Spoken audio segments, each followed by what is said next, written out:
விஜய் மல்லையா இந்த பேரை தெரியாதவங்க இந்தியாவில் கண்டிப்பாக யாருமே இருக்க மாட்டாங்க. கண்டிப்பாக எல்லாத்துக்கும் இந்த மனுஷனோட பேரை பற்றியும் ப்ளஸ் இந்த மனுஷன் என்னென்ன பண்ணிட்டு இந்தியா விட்டு ஓடி போனான்னு சொல்லிட்டு நம்ம எல்லாத்துக்கும் கண்டிப்பாக தெரிஞ்சிருக்கோம். தெரியாதவங்களுக்கு நான் சொல்கிறேன். இப்போ ஒரு 15 வருஷத்துக்கு முன்னாடி, ஒரு 10 வருஷம் எடுத்துக்கோ, ஓடி போனது வந்து 10 வருஷம் முன்னாடி.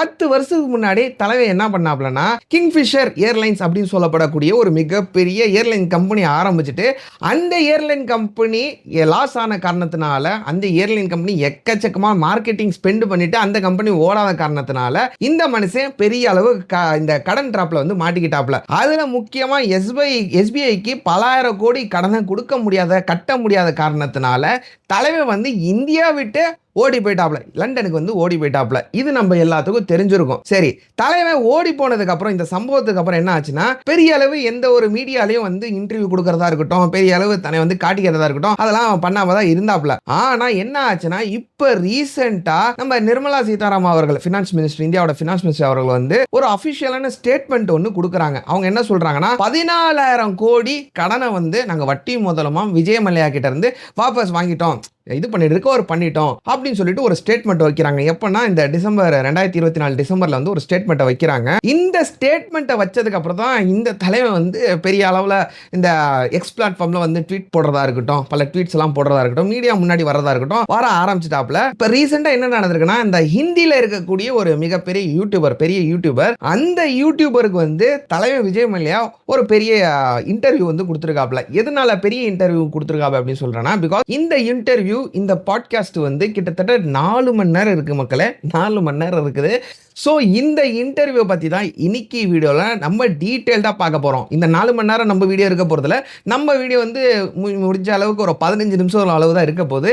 இந்த இன்டர்வியூவில் தலைவர் வந்து என்னென்ன சொல்லியிருக்காங்க பார்த்தீங்கன்னா, ஒன்று வந்து என்னால் நம்பவே முடியல. தலைவன் வந்து ஏதோ ஒரு லக்ஸூரியஸான லைஃப்பை விரும்பவே இல்லையா, நான் வந்து ரிச்சாக காட்டிக்கணும் அப்படின்னு சொல்லிட்டு நான் வந்து எதுவுமே நான் காட்டிக்கலையே அப்படின்னு சொல்லிட்டு ஒரு ஸ்டேட்மெண்ட் வச்சிருக்கிறதா இருக்கட்டும். அதுக்கப்புறம் என்ன வந்து பல பேர் ஏமாத்திட்டாங்க, இந்தியன் கவர்மெண்ட் வந்து என்னைய வந்து ஏமாத்திருச்சு, நான் வந்து யாரையுமே ஏமாத்தல அப்படின்னு சொல்லிட்டு இந்த மாதிரி ஸ்டேட்மெண்ட் வைக்கிறதா இருக்கட்டும். இந்த மாதிரி பல ஸ்டேட்மெண்ட்ஸை இந்த இன்டர்வியூல, இந்த பாட்காஸ்ட்ல சொல்லியிருக்காப்ல.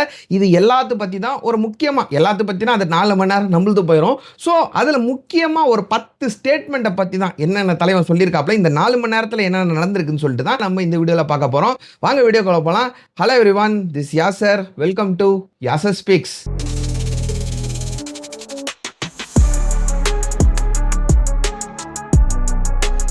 ராஜ் சமமி அப்படின்னு சொல்லப்படக்கூடிய ஒரு ஃபேமஸான இந்தியன் யூடியூபர். இந்த யூடியூபர் கிட்ட தான் தலைவர் விஜய் மல்லையா வந்து இப்போ ரீசெண்டாக ஒரு இன்டர்வியூ கொடுத்துருக்காப்ல. ஒரு பாட்காஸ்ட் வீடியோ அவங்க போட்டிருக்காங்க அவங்க சேனல்ல. இப்போ அந்த ஸ்டேட்மெண்ட்டை பற்றிலாம் பார்க்கறதுக்கு முன்னாடி தலைவர் வந்து என்னென்ன அலிகேஷன் கவர்மெண்ட் மேலே வச்சிருக்காப்ல, அதுக்கப்புறம் வந்து என்னென்ன அலிகேஷன்ஸ் வந்து இந்த இந்திய மீடியா மேலே வச்சிருக்காப்ல, அதை பற்றியெல்லாம் நம்ம பார்க்கலாம். அதுக்கு முன்னாடி தலைவர் விஜய் மல்லையா பற்றி நம்ம தெரிஞ்சுக்கணும். அப்போதான் உங்களுக்கு அந்த 10 ஸ்டேட்மெண்ட்டை பற்றி புரியும். அந்த விஜய் மல்லையா யாருன்னு பார்த்தீங்கன்னா, ஒரு 28 வயசுல ஒரு யங் ஏஜ்ல யூபி அப்படின்னு சொல்லப்படக்கூடிய, யூபி குரூப் அப்படின்னு சொல்லப்படக்கூடிய ஒரு கம்பெனிக்கு சிஇஓ ஆராப்ல. யங் ஏஜ்ல சிஇஓ ஆராப்ல. இவங்களோட அப்பாவோட பேர் வந்து விட்டல் மல்லையா. யூபி குரூப்ஸ்னா என்னன்னு பாத்தீங்கன்னா, யுனைடெட் பெவரேஜ். ஆமா, யுனைடெட் பெவரேஜ் அப்படின்னு சொல்லப்படக்கூடிய ஒரு குரூப். இவங்க வந்து என்னென்ன பண்றாங்கன்னா, இந்த ஆல்கஹால் ப்ராடக்ட்லாம் இருக்கும்ல, அதெல்லாம் தயாரிக்கக்கூடிய கம்பெனி. ஏகப்பட்ட பிராண்ட்ஸ் இவங்க கிட்ட இருக்குது அண்ட் ஏகப்பட்ட பிசினஸ் இவங்க கிட்ட இருக்குது. பார்மசூட்டிக்கல் பிசினஸா இருக்கட்டும், இந்த மாதிரி இந்த ஆல்கஹால் பீர் கம்பெனியா இருக்கட்டும், இந்த மாதிரி ஏகப்பட்ட பிசினஸ் இருக்குது. அதுல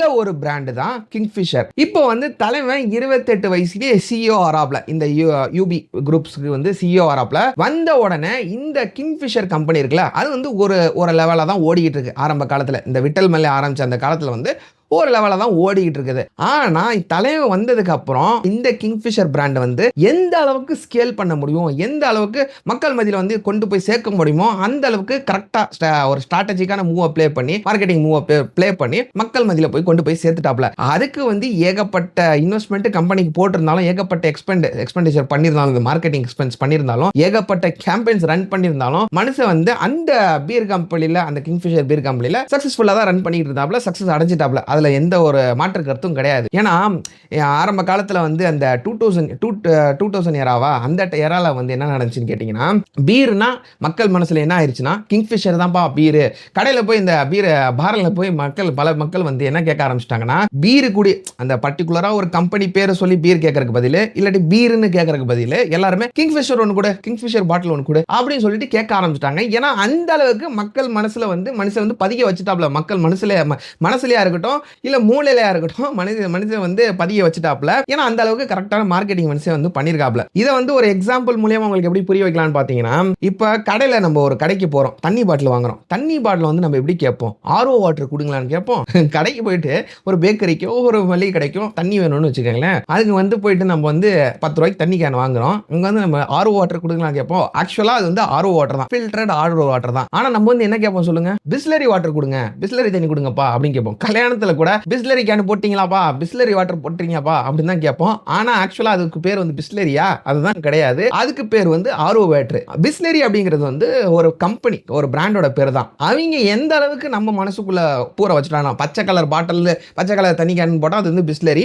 அண்ட் அஃப்கோர்ஸ் பியூரிஃபை வாட்டர், எந்த வாட்டராக இருந்தாலும் அது பிஸ்லரின்னு எப்படி நம்ம மனசுக்குள்ள அவங்க வந்து பதிய வச்சாங்களோ, அந்த மாதிரி மனுஷன் வந்து பீர்னா கிங்ஃபிஷர் தான், அதை தவிர்த்து வேற எந்த பீரும் கிடையாது அப்படின்னு சொல்லிட்டு மக்கள் மனசுல வந்து மனுஷன் வந்து பதிய வச்சுட்டாப்ல. ஏகப்பட்ட கேம்பெயின், இந்த ஊலாலாலே ஓ அப்படின்னு சொல்லிட்டு ஒரு டியூன் ஞாபகம் இருக்கு அவங்களுக்கு. இந்த டியூனை போடுறதா இருக்கட்டும், அது மூலியமா வந்து மக்கள் கூட கனெக்ட் பண்றதா இருக்கட்டும். வைப் மூட்னா அந்த டியூன் நீங்க நினைச்சு பாருங்களேன், அது வந்து ஒரு வைப் மூட்ல தான் இருக்குமா. அந்த டியூன் வைப் மூட்னா கிங்ஃபிஷர் தான் ஞாபகம் வரணும். ஒரு பார்ட்டினா சில் பண்ற பார்ட்டின்னு வச்சுக்கோங்களேன், அது வந்து கிங்ஃபிஷர் தான் ஞாபகம்னு சொல்லிட்டு இந்த மாதிரி ஏகப்பட்ட ஸ்ட்ராட்டஜிக்கான ஒரு பிளே வந்து மார்க்கெட்டிங் பிளே வந்து மனுஷன் வந்து பண்ணிட்டாப்ல. சரி பண்ணிட்டு மனுஷன் வந்து சக்சஸ்ஃபுல்லா தான் இந்த பிசினஸ் ரன் பண்ணிட்டு இருக்காப்ல. ஆனா யானைக்கும் அடி செருக்குன்னு சொல்லுவாங்கல்ல, அந்த மாதிரி தான் கிங்ஃபிஷர் ஏர்லைன்ஸ் அப்படின்னு சொல்லப்படக்கூடிய ஒரு கம்பெனியை மனுஷன் வந்து ஆரம்பிக்கிறாப்ல. எப்ப ஆரம்பிக்கிறாருன்னு பாத்தீங்கன்னா 2005ல. சரி, இப்போ இந்த ஏர்லைன் கம்பெனியை மனுஷன் ஆரம்பிச்சிட்டாப்ல. இப்போ ஒருத்தவங்க வந்து ஒரு பிசினஸ் ஆரம்பிக்கிறாங்களா, அவங்களோட இன்டென்ஷன் என்ன இருக்கும்? எப்படியாச்சும் கஸ்டமர் பேஸை வந்து இன்க்ரீஸ் பண்ணணும், எப்படியாச்சும் மார்க்கெட் வந்து கேப்சர் பண்ணணும். அதே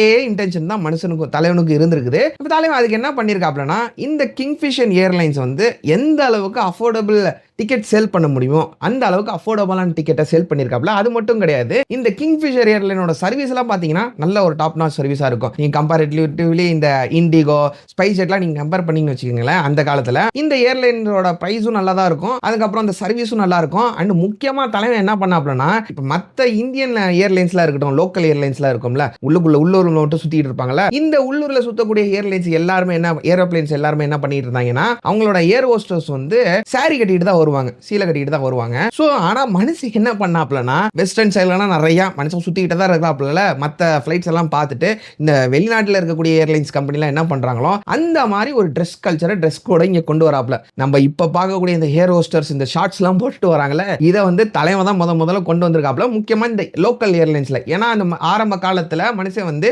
இந்தியாவுக்குள்ள மட்டும் தான் ஃளைட் இந்த ஏர்லைன் கம்பெனி வந்து ஆரம்பிச்சிருக்காப்ல, லோக்கல் ஏர்லைன் மாதிரி தான் ஆரம்பிச்சிருக்காப்ல. அதுக்கப்புறம் தான் நாளடைவில் வந்து அது இன்டர்நேஷனல் ஏர்லைன் மாறுது. அது எப்படி மாறுச்சுன்னு ஒண்ணா சொல்றேன். அதுக்கப்புறம் ஆரம்பிக்கிறாப்ல. ஆரம்ப காலத்துல வந்து என்னப்பா கிங்ஃபிஷர் சூப்பரா இருக்குது, ஸ்பைஸ் ஜெட், இண்டிகோலாம் போனா அந்த அளவுக்கு சர்வீஸ் நல்லா இல்ல, டிக்கெட் காசு கம்மியா கொடுத்தாலும் எக்கனாமிக் கிளாஸ்ல வந்து டிக்கெட் காசு பெஸ்ட் பிரைஸா கொடுத்தாலும் கூட சர்வீஸ் அந்த அளவு நல்லா இல்லையே. இங்க வந்து ஃபுட் எல்லாம் கொடுக்குறாங்க, நம்மளுக்கு வந்து ஹேர் ஹோஸ்டர்லாம் இந்த மாதிரி வெஸ்டர்ன் ட்ரெஸ் எல்லாம் போட்டு வராங்க, சரி அப்படின்னு சொல்லிட்டு ஆரம்ப காலத்துல மக்கள் வந்து போக ஆரம்பிச்சிட்டாங்க. ஓரளவு மார்க்கெட்டை மனுஷன் வந்து பிடிக்க ஆரம்பிச்சிட்டாப்ல. ஆனா பிசினஸ்ல லாபம் வரல. எதனால லாபம் வரலன்னா, அந்த டைம்ல என்ன நடக்குதுன்னு பாத்தீங்கன்னா ரிசெஷன். இந்த க்ரூட் ஆயில் வந்து ரிசெஷன் நிறைய நடக்குது. அந்த டைம்ல 2007 நினைக்கிறேன். அந்த டைம்ல வந்து ஒரு $60 என்னமோ இருந்துச்சுங்க. ஒரு பேரல் க்ரூட் ஆயில் வந்து $60 இருந்துச்சு. அது வந்து உடனே சடனா $142 வரைக்கும் ஏதோ ராக்கெட்ஸ் வேகத்துல வந்து ஏறிடுச்சு. சோ இதெல்லாம் கட்டுப்படுத்த முடியாம மனுஷன் வந்து ஃப்ரீ ஃபுட் கொடுத்துக்கிட்டு இருந்தாரு, நல்ல சர்வீஸ் கொடுத்துக்கிட்டு இருந்தாரு, நல்ல லக்ஸூரியஸ் ஃபீல்லாம் கொடுத்துக்கிட்டு இருந்தாரு. இதெல்லாம் கொடுத்துட்டு அந்த பிரைசிங்ல வந்து மனுஷனால தாக்கு பிடிக்க முடியல. ஆனாலும் இருந்தாலும் மனுஷன் வந்து விட்டு கொடுக்கல. எப்படியாச்சும் நம்ம வந்து மார்க்கெட்டை பிடிச்சிருவோம், மார்க்கெட்டை பிடிச்சதுக்கு அப்புறம் நம்ம வந்து ரிகவர் பண்ணிக்கலாம் அப்படின்னு சொல்லிட்டு எப்படியும் முயற்சி பண்ணிக்கிட்டே இருக்கிறாப்ல. அந்த டைம்ல என்ன ஆகுதுன்னா, ஏகப்பட்ட லாஸ் இந்த கிங்ஃபிஷர் ஏர்லைன்ஸுக்கு வர ஆரம்பிக்குது. மனுஷன் என்ன பண்றாப்லனா, சரி நம்ம வந்து இன்டர்நேஷனல் சர்வீஸ் கொடுக்க ஆரம்பிப்போம். கிங்ஃபிஷர் ஏர்லைன்ஸ் வந்து இன்டர்நேஷனல் நம்ம வந்து ஸ்டார்ட் பண்ணுவோம். லோக்கலா தான் நமக்கு வண்டி ஓட்டிக்கிட்டு இருக்கிறோம். நம்ம வந்து வெளிநாட்டுக்கு போக ஆரம்பிப்போம் அப்படின்னு சொல்லிட்டு ஒரு ஐடியா உள்ள கொண்டு வராப்ல. இப்ப இந்த ஐடியா கொண்டு வந்ததுக்கு அப்புறம் இதை வந்து எக்ஸிக்யூட் பண்ண முடியல. டைரக்டா எக்ஸிக்யூட் பண்ண முடியல. எதனால எக்ஸிக்யூட் பண்ண முடியலனா, அந்த காலத்துல வந்து ஒரு ரூல்ஸ் என்ன இருந்துச்சு, ஏர்லைன்ஸ் ரூல்ஸ் என்ன இருந்துச்சுனா, கவர்மெண்ட் ரூல்ஸ், ஒரு ஏர்லைன் கம்பெனி வந்து மார்க்கெட்ல 5 வருஷமா நடந்துகிட்டு இருக்கணும். 5 வருஷம் ஓல்டு கம்பெனி மட்டும் தான் இன்டர்நேஷனல் பர்மிட் இருந்துச்சு. சோ மனுஷன் வந்து இடிக்க ஆரம்பிக்குது. என்ன பண்றது மனுஷன் யோசிக்கிறாரு. யோசிக்கிற டைம்ல என்ன வருதுன்னா, இந்த ஏர் டெக்கன் எத்தனை பேருக்கு ஞாபகம் இருக்குது? சூரரை புற்று எத்தனை பேர் பார்த்திருக்கீங்க? இந்த ஏர் டெக்கான வந்து மனுஷன் வந்து பர்ச்சேஸ் பண்றாரு. ஆனா ஆக்சுவலா படத்துல எப்படி காட்டியிருப்பாங்க, சூர்யா சார் வந்து அந்த ஆஃபரை வந்து ரிஜெக்ட் பண்ற மாதிரி தான் காட்டியிருப்பாங்க. ஆனா இங்க வந்து நிஜத்துல வந்து அந்த ஆஃபர் வந்து ரிஜெக்ட்லாம் பண்ணல. இதை பத்தி வேணா டீகோட் பண்ணி நம்ம வேணா தனியா ஒரு வீடியோ போடுவோம். அதுக்குள்ள நம்ம போக விருப்பப்படல. சரி, அதை ஒரு சனியா வைங்க. இப்போ இங்க என்ன நடக்குதுன்னு பாத்தீங்கன்னா, மனுஷன் வந்து ஏர்டெக்கான வந்து வாங்கிடுறாரு. ஏர்டெக்கான வாங்கிட்டு ரீபிராண்டிங் பண்ணிடுறாரு. ரீபிராண்டிங் எப்படி பண்றாருன்னா, கிங்ஃபிஷர் ரெட் அப்படின்னு சொல்லப்படக்கூடிய ஒரு பேரை வந்து இந்த ஏர்டெக்கானுக்கு வைக்கிறாரு. ரீபிராண்டிங் பண்ணி அதுக்கப்புறம் நார்மலா கிங்ஃபிஷர் இருக்குது. இப்போ இந்த கிங்ஃபிஷர் ரெட்டுக்கும் கிங்ஃபிஷருக்கு என்ன டிஃபரன்ஸ் பாத்தீங்கன்னா, கிங்ஃபிஷர் ரெட் வந்து அஃபோர்டபிள் பிரைஸ், லோயஸ்ட் பிரைஸ், இந்த சாதாரண மக்கள் எக்கனாமிக் கிளாஸ் சொல்லுவோம்ல, இந்த மாதிரி சாதாரண மக்கள் வந்து ஃப்ளை பண்ற காட்டி இந்த கிங்ஃபிஷர் ரெட்டை வந்து வச்சிருக்காரு. அதுக்கப்புறம் இந்த கிங்ஃபிஷர் வந்து லக்ஸூரியஸ் ஃப்ளைட், லக்ஸூரியஸ் ஃபெசிலிட்டியை வச்சு இந்த கிங்ஃபிஷர் வந்து வச்சிருக்காரு. ஸோ 2 பார்ட்டிஷன் பண்றாரு. இப்போ இந்த கம்பெனில இந்த மாதிரி என்ன மூவ் பண்ணாலும், என்ன மார்க்கெட்டிங் மூவ் பண்ணாலும், முக்கியமா இந்த வருஷம் ஒரு கேலண்டர் ஒன்று லான்ச் பண்ணுவாப்லங்க, கிங்ஃபிஷர் அப்படின்னு சொல்லிட்டு ஒரு கேலண்டர் ஒன்று லான்ச் பண்ணுவாப்ல. அந்த கேலண்டர்லாம் பாத்தீங்கன்னு வச்சுக்கோங்களேன், பெரிய பெரிய செலிபிரிட்டி பிக்னி ட்ரெஸ்ல போட்டுக்கிட்டு பெரிய பெரிய செலிபிரிட்டிஸ் வந்து போட்டோ ஷூட் பண்ணுவாப்ல. வருஷம் பண்ணி அவங்களுக்கு எவ்வளவு லட்சம் கோடி கொடுக்கணும், அந்த அளவுக்கு மனுஷன் வந்து இறச்சிட்டாப்ல. மனுஷன் காசை வந்து இறச்சி என்னென்னமோ பண்ணி பாக்குறாப்ல. என்னதான் மனுஷன் வந்து அண்டர் பெல்ட் அடிச்சாலும் அந்த கம்பெனி சக்சஸ்ஃபுல்லா ரன் பண்ண முடியல. சோ ஆரம்ப காலத்துல இருந்தே மனுஷன் வந்து ஏகப்பட்ட கடன் பேங்க் கிட்ட இருந்து வாங்கி வாங்கி வாங்கி இந்த கம்பெனி மேல இன்வெஸ்ட் பண்ணிட்டு இருக்காப்ல. ஆரம்ப காலத்துல 2006 2007 வந்து 900 கோடி, 9000 இல்ல 900 கோடி கடன்ல மனுஷன் இருக்காப்ல. இந்த கம்பெனி மேல இன்வெஸ்ட் பண்ணி வச்சிருக்காப்ல. இந்த கம்பெனியை காட்டி கடன் வாங்கி வச்சிருக்காப்ல. அதுக்கப்புறம் வந்து இன்னொரு வருஷத்துல 2007 2008 வந்து 1200 மாறுது. கடன் சொல்றேன், 1200 கோடியா மாறுது. அதுக்கப்புறம் வந்து 3000 கோடியா மாறுது, 4000 கோடியா மாறுது. கடைசியில இந்த கம்பெனி 2010 வந்து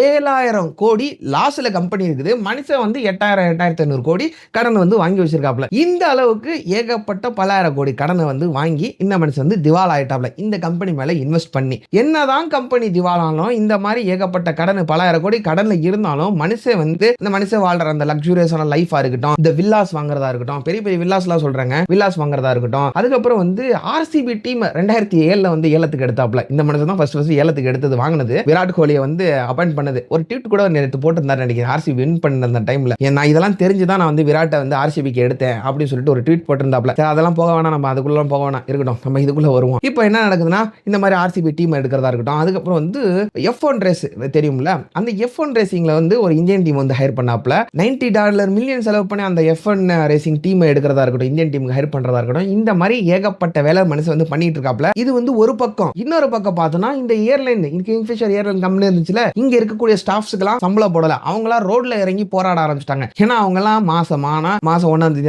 சம்பளம் வரும்னு எதிர்பார்த்துக்கிட்டு இருக்க ஒரு ஃபேமிலி, அவங்களுக்குலாம் சம்பளம் போடாம மனுஷன் வந்து ஹோல்ட் பண்ணி வச்சிருக்காப்ல. அதுக்கப்புறம் இந்த பேங்க் கிட்ட வாங்கினாப்ல கடன், இந்த கடனெல்லாம் கட்டாம ஓவர் டியூ ஆகி இந்த மாதிரி அதை வந்து டியூ பண்ணிட்டு இருக்காப்ல. அதுக்கப்புறம் இந்த க்ரூட் ஆயில்லாம் கடன்ல தானே வாங்கியிருப்பாங்களா, ஏன்னா huge number of crude oil வாங்கியிருப்பாங்க. ஸோ அந்த க்ரூட் ஆயில் அந்த கிரெடிட் லிமிட் கொடுத்துருப்பாங்களே, அந்த லிமிட்டையும் மனுஷன் வந்து கிராஸ் பண்ணிட்டு போயிட்டு இருக்காப்ல. அங்கேயும் வந்து திருப்பி கட்டல. இந்த மாதிரி ஒரு டிராப்புக்குள்ள மனுஷன் மாட்டிக்கிட்டாப்ல. என்னதான் மாட்டினாலும் இந்த லக்ஸூரியஸான லைஃப் வாழ்றதா இருக்கட்டும், இந்த மாதிரி ஏகப்பட்ட செலவு பண்றதா இருக்கட்டும், அதெல்லாம் மனுஷன் வந்து ஒரு ஸ்டெப் கூட பின்னாடி வைக்கல. அண்ட் இதுல முக்கியமான விஷயம் என்னன்னு பாத்தீங்கன்னா, இந்த மனுஷன் வந்து இந்த கிங்ஃபிஷர் ஏர்லைன் இருக்குல்ல, நான் வந்து நல்லா தான் காசு பார்த்துக்கிட்டு இருக்கேன், நான் எங்க கம்பெனி நல்லதா இருக்கு அப்படின்னு சொல்லிட்டு ஒரு ஃபேக்கான ஃபேமை கிரியேட் பண்ணிட்டு அந்த ஃபேக்கான ஃபேம் மூலியமா ஏகப்பட்ட கடனை மேலும் மேலும் வாங்கிட்டே இருக்கிறாப்ல. அதுல முக்கியமா தலைவன் என்ன பண்ணாப்லனா, இந்த SBI பேங்க் எம்ப்ளாயிஸா இருக்கட்டும், பஞ்சாப் நேஷனல் பேங்க் எம்ப்ளாயிஸா இருக்கட்டும், இந்த மாதிரி பேங்க் எம்ப்ளாயிஸ் எல்லாம் காசு கொடுத்து லஞ்சம் கொடுத்து வாங்கிட்டு சைனை போடு கடனை கொடு, சைனை போடு கடனை கொடுன்னு சொல்லிட்டு இந்த மாதிரி எல்லாம் ஃபோர்ஜரி பண்ணி மனுஷன் வந்து ஏகப்பட்ட கடனை பேங்க்ஸை ஏமாத்தி வாங்கிட்டு இருக்கிறாப்ல. சரி, இதெல்லாம் ஒரு பக்கம். இப்ப இந்த விஷயத்தை வந்து ஒரு மனுஷன் வந்து எக்ஸ்போஸ் பண்றாப்ல. வெரிட்டாஸ் இன்வெஸ்ட்மெண்ட் அப்படின்னு சொல்லப்படக்கூடிய ஒரு வெளிநாட்டு கம்பெனி, அந்த கம்பெனில இருக்கக்கூடிய ஒரு நபர் வந்து, அந்த நபரோட பேர் வந்து நீரஜ் மோங்கா. இந்த மனுஷன் இந்தியாவுக்கு வந்து இந்த கிங்ஃபிஷர் கம்பெனிக்குள்ள போறதா இருக்கட்டும், அந்த ஏர்லைன்ஸ் உள்ள போய் இன்வெஸ்டிகேஷன் பண்றதா இருக்கட்டும், அதெல்லாம் பண்ணிட்டு இங்க வந்து ஏகப்பட்ட ஸ்கேம் நடந்துகிட்டு இருக்கு. இங்க சுத்தமா கஸ்டமரே இல்ல, ஆனா வெளியே வந்து வந்து மனுஷன் வந்து நல்லா இருக்கிற மாதிரி போர்ட்ரேட் பண்ணிட்டு இருக்காப்ல அப்படின்னு சொல்லிட்டு ஒரு ஆர்டிகிளை வெளியிடுறாப்ல. அந்த ஆர்டிகிளோட பேர் வந்து வை இன் தி ஸ்கை. அந்த ஆர்டிகிள்ல இந்த மனுஷனோட வண்டவாளத்தெல்லாம் தண்டவாளத்துக்கு கொண்டு வந்து விட்டுறாப்ல, ரோட்ல வந்து கொண்டு வந்து விட்டுறாப்ல. ஆனாலும் எவனுமே கண்டுக்கல. இந்த மனுஷனுக்கு இந்த பேங்க்ஸ் வந்து கடனை கொடுக்கறது வந்து நிப்பாட்டல. ஏன்னா இந்த மனுஷன் வந்து எம்ப்ளாயிஸவே லஞ்சம் கொடுத்து வாங்கி வச்சிருக்காப்ல, எவங்க போய் நிப்பாட்ட போறாங்க. சோ இதெல்லாம் நிப்பாட்டல. இந்த மாதிரி பல விஷயங்களை பண்ணிட்டு தலைவன் வந்து எஸ்பிஐ கிட்ட இருந்து ஒரு 1400 கோடி, பஞ்சாப் நேஷனல் பேங்க்ல இருந்து ஒரு 700 கோடி, ஐடிபிஐல இருந்து ஒரு 700 கோடி, இந்த மாதிரி பல பேங்க்ல இருந்து பலாயிரம் கோடி கோடி கோடின்னு சொல்லி ஏன் வாய் வலிக்குது போங்க. இந்த மாதிரி ஒரு 9000 கோடி கடனை வாங்கிட்டு என் கம்பெனி லாஸ் ஆயிருச்சு, என்னால கடனை கட்ட முடியாது அப்படின்னு சொல்லிட்டு இந்திய நாட்டை விட்டு ஓடின ஒரு ஆளு தான் இந்த விஜய் மல்லையா. இப்ப இந்த விஜய் மல்லையா வந்து இந்த நிர்மலா சீதாராமன் அவர்கள், இந்த பினான்ஸ் மினிஸ்டர், இந்தியாவோட பினான்ஸ் மினிஸ்டர் ஒரு அபிஷியலான ஸ்டேட்மெண்ட் ஒன்னு வைக்கிறாங்க. இந்த ஸ்டேட்மெண்ட்டை வச்சதுக்கு அப்புறம் வெளியில மீடியால வந்து பல விஷயத்த வந்து சொல்லியிருக்காப்ல. அதுல வந்து கவர்மெண்ட் மேல அலிகேஷன் வச்சிருக்காப்ல, அதுக்கப்புறம் வந்து தன்னை வந்து நிரபராதி மாதிரி சொல்லியிருக்காப்ல, நான் வந்து நல்ல மாதிரி வந்து போர்ட்ரேட் பண்ணியிருக்காப்ல, பல விஷயங்களை சொல்லியிருக்காப்ல. அதுல என்னென்ன ஸ்டேட்மெண்ட் சொல்லிட்டு ஒன்னொன்னா நான் இப்ப சொல்ல ஆரம்பிக்கிறேன். அதுல ஃபர்ஸ்ட் ஸ்டேட்மெண்ட் என்னன்னு பாத்தீங்கன்னா, தலைவன் வந்து இந்தியா விட்டு ஓடிலாம் போலையா, இந்தியால இருக்கக்கூடிய மக்களை வந்து ஏமாத்தணும்னு மனுஷன் வந்து கூட நினைக்கலையா. மனுஷன் வந்து இந்த பினான்ஸ் மினிஸ்டர் அருண் ஜேட்லி கிட்ட சொல்லிட்டு தான் போனாப்லையா, நான் வந்து இந்தியா விட்டு பிசினஸ் விஷயமா வெளியில போறேன், வந்த உடனே இந்த பேங்க் கிட்ட எல்லாம் கடன் வாங்கியிருக்கேன்ல, அந்த கடனை நான் அடைச்சு விடுவேன் அப்படின்னு சொல்லிட்டு இந்த விஷயத்தை வந்து நான் பாஸ் பண்ணிட்டு இன்ஃபார்ம் பண்ணிட்டு தான் போனேன். இதை வந்து அவங்கள்ட்ட சொல்லிருங்கன்னு சொல்லிட்டு பினான்ஸ் மினிஸ்டர் சொல்லிட்டு தான் போனேன் அப்படின்னு சொல்லிட்டு ஒரு ஸ்டேட்மெண்ட் வைக்கிறாப்ல. இந்த ஸ்டேட்மெண்ட் வேலிடேட் பண்றதுக்கு நம்ம இந்த அருண் ஜேட்லி வந்து உயிரோட வந்து சொன்னாதான் முடியும். அது வரைக்கும் நம்ம வந்து நம்ப முடியாது. அதுக்கப்புறம் தலைவர் என்ன சொல்றாப்லன்னா, ஆரம்ப காலத்துல நான் வந்து எல்லா கடனையும் கொடுத்துறதா சொன்னேன், எனக்கு கொஞ்சம் டைம் கொடுங்க, எனக்கு இந்த கடன் நான் கட்டிடுறேன் அப்படின்னு சொன்னேன். ஆனா யாருமே எனக்கு வந்து ஆப்பர்ச்சுனிட்டி கொடுக்கல, அண்ட் அஃப்கோர்ஸ் எனக்கு யாருமே சப்போர்ட்டும் பண்ணல. அதுக்கப்புறம் என்ன சொல்றாப்ல தலைவனா, ஆரம்ப காலத்துல கடன் எல்லாம் கொடுக்கலாம் தான் பார்த்தேன், ஆனா கடனை வந்து வாங்கிக்கிறதுக்கு யாருமே ரெடியா இல்ல, அந்த பணத்தை வாங்குறதுக்கு ரெடியா இல்ல, ஏகப்பட்ட காசு டபுளா காசு வந்து கேட்க ஆரம்பிச்சிட்டாங்க, அதனால இந்த காசை வந்து நான் திருப்பி கட்டல அப்படின்னு சொல்லிட்டு ஒரு ஸ்டேட்மெண்ட் வச்சிருக்காப்ல. இதெல்லாம் என்ன நம்புற மாதிரியா இருக்குது. அதுக்கப்புறம் தலைவர் என்ன சொல்றாப்ல, இந்த ஸ்டாஃப்ஸ்க்குலாம் சேலரி போடாம ஒரு இஷ்யூ வந்துச்சுல, பெரிய ப்ரொடெஸ்ட்லாம் அந்த ஸ்டாஃப்ஸ்லாம் பண்ணாங்க. அந்த டைம்ல எதனால நான் சேலரி போடலன்னா, அதுக்கு ஒரு முக்கியமான ரீசன் வந்து கவர்மெண்ட் தான். இவங்க வந்து என்னோட பேங்க் அக்கவுண்ட்ஸ்லாம் முடக்கி போட்டாங்க, ஃப்ரீஸ் பண்ணிட்டாங்க, அதனால தான் என்னால சேலரி போட முடியல அப்படின்னு சொல்லிட்டு ஒரு ஸ்டேட்மெண்ட் வைக்கிறாப்ல. அண்ட் ஆஃப் கோர்ஸ் என்ன சொல்றாப்ல, நான் வந்து இன்டர்நேஷனல் எம்ப்ளாயிஸ்ல இருந்தாங்கல, அவங்களோட சேலரிஸ்லாம் நான் கொடுத்துட்டேனே, வேணா செக் பண்ணி பாருங்க அப்படின்னு சொல்லிட்டு இந்த ஸ்டேட்மெண்ட் வைக்கிறாப்ல. இது எந்த விதத்துல நியாயம்னே தெரியல. ஏன்னா மேட்டர் என்னன்னா, இப்ப இந்தியால சேலரிஸ் போடலன்னு வச்சுக்கோங்களேன், அது வந்து ஒரு கிரிமினல் ஆஃபென்ஸா ஆகி அதை வந்து பெரிய அளவு இன்வெஸ்டிகேஷன் பண்ண மாட்டாங்க, விட்டுறாங்க ஈஸியா. அதே இன்டர்நேஷனல் எம்ப்ளாயிஸ்லாம் அந்த மாதிரி பண்ணாங்கன்னா உட்ல வச்சு நொக்கி போடுவாங்க. அது மனுஷனுக்கு தலைவனுக்கு தெரியவா தெரியும், தெரிஞ்சனால தான் அங்க சேலரிஸை போட்டு இங்க போடாம விட்டாப்ல. ஆனா இப்போ வந்து கம்பி கட்டுற கதையெல்லாம் சொல்லிட்டு இருக்காப்ல. இதுக்கப்புறம் என்ன ஸ்டேட்மெண்ட் வைக்கிறான்னு பாத்தீங்கன்னா, இப்போ அந்த ஸ்டாஃப்ஸ்க்கு சேலரி போடறதா இருக்கட்டும், அந்த கம்பெனி வந்து திவாலானதா இருக்கட்டும், அது வந்து நான் தான் ரெஸ்பான்சிபிள், நான் வந்து ஒரு ஃபெயிலரான பிசினஸ் மேன் தான், நான் வந்து திருடன்லாம் கிடையாது. எல்லாரும் என்ன திருடன் சொல்றாங்க, சோறுன்னு சொல்றாங்க, நான் திருடன்லாம் கிடையாது, நான் வந்து ஒரு ஃபெயிலரான பிசினஸ் மேன் அப்படின்னு சொல்லிட்டு இன்னும் இந்த ஸ்டேட்மெண்ட் வைக்கிறாப்ல. அதுக்கப்புறம் இந்த சேலரிஸ் எல்லாம் போடணும் பெண்டிங் இருக்குல்ல, அதெல்லாம் இந்த கவர்மெண்ட் கிட்ட நான் கடனை திருப்பி அடைச்சிட்டேன், அதெல்லாம் மக்கள்கிட்ட கொடுங்களேன், உங்க ஸ்டாஃப்ஸ்க்கு கொடுத்துருங்களேன், ஏன் இன்னும் கொடுக்காம வச்சிருக்கீங்க அப்படின்னு சொல்லிட்டு ஒரு क्वेश्चन ரைஸ் பண்ணிருக்காப்ல. இதுக்கப்புறம் என்ன ஸ்டேட்மெண்ட் வைக்கிறான்னு பாத்தீங்கன்னா, இப்போ இத்தனை வருஷ காலமா நான் வந்து பெரிய அளவு மீடியாஸ் முன்னாடிலாம் வரல, இன்டர்வியூஸ்லாம் கொடுக்கல, அதுக்கு ரீசன் என்னன்னு பாத்தீங்கன்னா, இத்தனை வருஷமா நான் என்னைய வந்து கெட்டவன் எல்லாம் சொல்லிக்கிட்டு இருந்தாங்க. ஆனா இப்ப நிர்மலா சீதாராமன் உங்களோட பினான்ஸ் மினிஸ்டர் வந்து ஒரு அபிஷியலான ஸ்டேட்மெண்ட்டே கொடுத்துட்டாங்க, 14,000 கோடி என்கிட்ட வந்து வசூல் பண்ணிட்டேன் அப்படின்னு சொல்லிட்டு ஸ்டேட்மெண்ட் கொடுத்துட்டாங்க. இவங்க வாயிலே சொல்லிட்டாங்கல்ல, சரி இப்போ வந்து நம்ம பேசுவோம் அப்படின்னு சொல்லிட்டு தான் நான் இப்போ வந்து இன்டர்வியூ கொடுத்துட்டு இருக்கேன். அதுக்கு தான் இந்த சமீப காலமா நான் வெளியில வந்துட்டு இருக்கேன், இன்டர்வியூ கொடுத்துட்டு இருக்கேன் அப்படின்னு சொல்லிட்டு இந்த ஸ்டேட்மெண்ட் வைக்கிறாப்ல. அண்ட் இந்த மீடியா ரிலேட்டடா இன்னொரு ஸ்டேட்மெண்ட் கொடுக்காப்ல. ஆரம்ப காலத்துல இந்த இந்தியன் மீடியாஸ் எல்லாருமே என்னைய வந்து கெட்டவனா போர்ட்ரேட் பண்றதா தான் பாத்துக்கிட்டு இருந்தாங்க, இவன் வந்து கெட்டவன், இவன் வந்து திருட. அதுலயும் முக்கியமா 2016ல வந்து ஒரு ஆங்கர், ஒரு மீடியா ஆங்கர் வந்து, மல்லையா நீ வந்து கூடிய சீக்கிரத்துல களி சோறு திங்க போற, ஜெயிலுக்கு போக போற அப்படின்னு சொல்லிட்டு பப்ளிக் முன்னாடியே சொன்னாப்ல. இந்த மாதிரி நிறைய வந்து என்னை வந்து கெட்டவனாவே காட்டிக்கிட்டு இருந்தாங்க. சோ நான் ஏதாச்சும் மீடியா முன்னாடி சொல்லியிருந்தா கூட மக்கள் வந்து என்னோட வார்த்தைகளை ஏத்துக்க மாட்டாங்க, அதனால நான் வந்து மீடியாஸ் முன்னாடி வரல, இப்போ என்கிட்ட ப்ரூஃப் இருக்குது, நான் வந்து கடன் எல்லாம் கட்டிட்டேன், அதனால தான் நான் மீடியா முன்னாடி வந்திருக்கேன் அப்படின்னு சொல்லிட்டு ஒரு ஸ்டேட்மெண்ட் வைக்கிறாப்ல. இதெல்லாம் ஒரு ஸ்டேட்மெண்ட், இதெல்லாம் ஓரத்துல வைப்போம், இதுக்கு பெரிய ஸ்டேட்மெண்டா தலைவர் என்ன சொல்றாப்புன்னு பாத்தீங்கன்னா, இதுதான் நம்பவே முடியல, கொஞ்சம் கூட யாரும் நம்பவே மாட்டாங்க. தலைவர் என்ன சொல்றாருன்னு பாத்தீங்கன்னா, எப்பா நான் வந்து பெரிய அளவு பணக்காரனா காட்டிக்கிறதா இருக்கட்டும், நான் வந்து லக்ஸூரியஸ் லைஃபா வாழ்றதா இருக்கட்டும், அந்த மாதிரிலாம் எனக்கு பெரிய அளவு இன்ட்ரெஸ்ட்லாம் இல்லப்பா, நான் வந்து என்னைக்கும் பணக்காரன் சொல்லிட்டு யார் முன்னாடி காட்டிக்கிட்டுலாம் சுத்தல அப்படின்னு சொல்லிட்டு மனுஷன் வந்து சொல்லியிருக்காப்ல. தலைவா நீ சொல்றது உனக்கே நியாயமா இருக்குதா, யோசிச்சு பாரு, எந்தெந்த மாதிரி போட்டோ ஷூட்டு, எந்தெந்த மாதிரி பிக்னி ஹீரோயின்ஸ் கூட நீ நின்று போட்டோ ஷூட் எடுத்திருக்கிற, எந்தெந்த மாதிரி ட்ரிப்பு, எந்தெந்த மாதிரி பார்ட்டிஸ், எந்தெந்த மாதிரி காரு, தலைவா வாய் வலிக்குது தலைவா, என்னால சொல்ல முடியல தலைவா. அந்த மாதிரி நீ வாழ்க்கையை வாழ்ந்துவிட்டு இப்போ வந்து நான் வந்து ரிச்சா வாழல அப்படின்னு சொல்லிட்டு இருக்கிற, என்னால சுத்தமா நம்ப முடியல. யாருமே இதை வந்து நம்ப மாட்டாங்க. அதுக்கப்புறம் கடைசியா இந்த ராஜ் சமமி இன்டர்வியூவர் யூடியூபர் வந்து ஒரு கேள்வி கேட்கிறாரு. என்ன கேட்கிறாருன்னா, நீங்க வந்து ஏகப்பட்ட எக்ஸ்பென்ஸ் பண்ணிட்டு இருந்தீங்க, ஏகப்பட்ட செலவு பண்ணிட்டு இருந்தீங்க. என்னதான் அந்த கிங்ஃபிஷர் கம்பெனி வந்து லாஸ்ல போனாலும் நீங்க வந்து எக்ஸ்பென்சிவ் கார் வாங்கிட்டு இருந்தீங்க, ஆர்சிபி டீம் வந்து ஏலத்துக்கு எடுத்துக்கிட்டு இருந்தீங்க, அதுக்கப்புறம் வந்து வில்லாஸ் எல்லாம் வாங்கிட்டு இருந்தீங்க. இந்த மாதிரி பண்ணிட்டு இருந்தீங்கல்ல, நீங்க நினைச்சிருந்தா அவங்க அந்த ஸ்டாஃப் சேலரியாச்சும் நீங்க போட்டிருக்கலாம்ல, இல்லாட்டி அந்த கடன்லாம் நீங்க திருப்பி கட்டியிருக்கலாம்ல நீங்க நினைச்சிருந்தா அப்படின்னு சொல்லிட்டு கேள்வி கேட்கிறாரு. அதுக்கு தலைவர் என்ன சொல்றாப்லனா, ஏப்பா அந்த காரு அந்த வில்லா அதை வச்சுலாம் ஸ்டாஃப் சேலரி எல்லாம் போட முடியாதுப்பா. அண்ட் அஃப்கோர்ஸ் முக்கியமான விஷயம் என்னன்னா, நான் வந்து அந்த பிசினஸ்ல தான் ஃபைல் ஆனேன். அந்த பிசினஸ்ல இருந்து வர்றதுல தான் அந்த ஸ்டாஃப்ஸுக்கு அந்த சேலரிஸ்லாம் நான் போட முடியும். இதெல்லாம் என்னோட பர்சனல் எக்ஸ்பென்ஸ். இதுல வந்து நான் ஏகப்பட்ட பிசினஸ் வேற பிசினஸ்லாம் பண்ணிக்கிட்டு இருந்தேன். சோ விஜய் மல்லையா வந்து ஒரு பிசினஸ் லாஸ் ஆயிருச்சுன்னா உடனே ரோட்டுக்கு வந்துடணுமா? இது எந்த விதத்துல நியாயம் அப்படின்னு சொல்லிட்டு தன்னை வந்து நியாயப்படுத்திக்கிற மாதிரி தலைவன் வந்து ஒரு ஸ்டேட்மெண்ட் வச்சிருக்காப்ல. இதெல்லாம் கேட்க எனக்கு கடுப்பா வருது.